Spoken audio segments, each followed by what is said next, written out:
ভালোবেসে বিয়ে করার মতো ভুল সিদ্ধান্ত পৃথিবীর মধ্যে আমার মনে হয় আর দুটো নেই।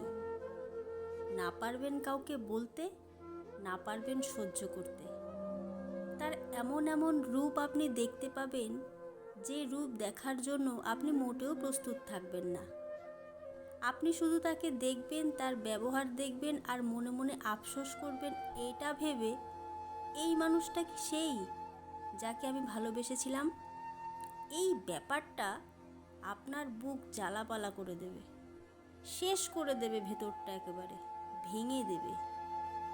আমরা আসলে তখনই ফেসবুকে লিখি যখন আমরা আমাদের মনের কথা কাউকে বোঝাতে পারি না, বলতে পারি না।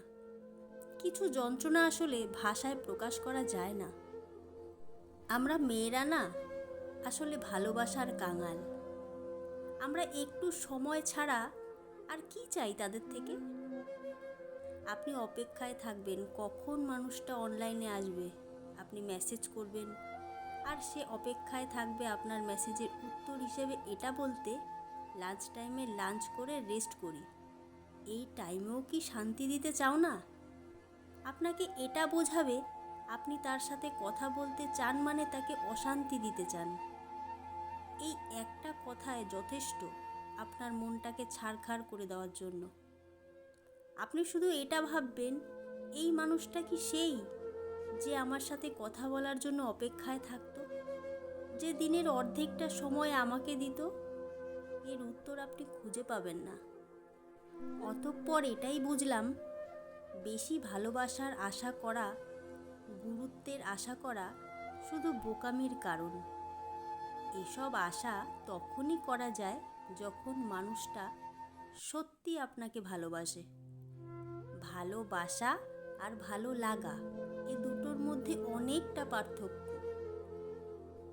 সময় খুঁজে প্রিয় মানুষের সাথে যোগাযোগ করা আর সময় পেলে যোগাযোগ করা, এই দুটোর মধ্যে অনেক পার্থক্য। এতদিন শুধু মন আর আবেগকে গুরুত্ব দিয়েছি, আর এখন শুধু বিবেককে গুরুত্ব দেব। এতদিন আমি যা ফিল করতাম, আজ থেকে তুমি ফিল করবে। এতদিন আমি ভাবতাম, আর এখন থেকে তুমি ভাববে।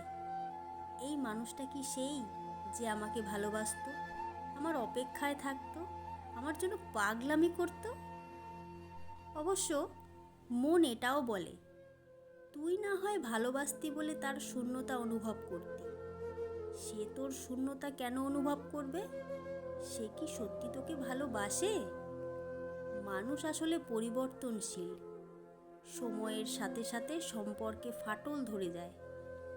একজনের পক্ষে কখনো একটা সম্পর্ক আগানো সম্ভব নয়।